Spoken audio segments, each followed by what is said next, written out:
Arestado ng mga tauhan ng San Jose del Monte City Police Station ang isang most wanted person, city level sa barangay Bagong Buhay, City of San Jose del Monte, Bulacan. Kinilala ni Police Lieutenant Colonel Edelmar G. Alviar, Chief of Police ng San Jose del Monte City Police Station, ang akusado na si alias June, 61 anyos, walang asawa at residente ng nasabing barangay.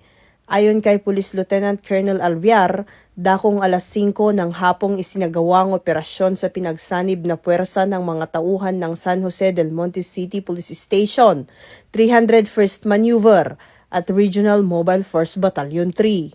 Agad na nadakip ang akusado ng isilbi ang warrant of arrest na inisyu ni Honorable Jaime Duran Bugain, Presiding Judge of Regional Trial Court Branch 18, City of Malolos, Bulacan para sa kasong rape in relation to 7610 na may 200,000 pesos na inirekomendang piyansa.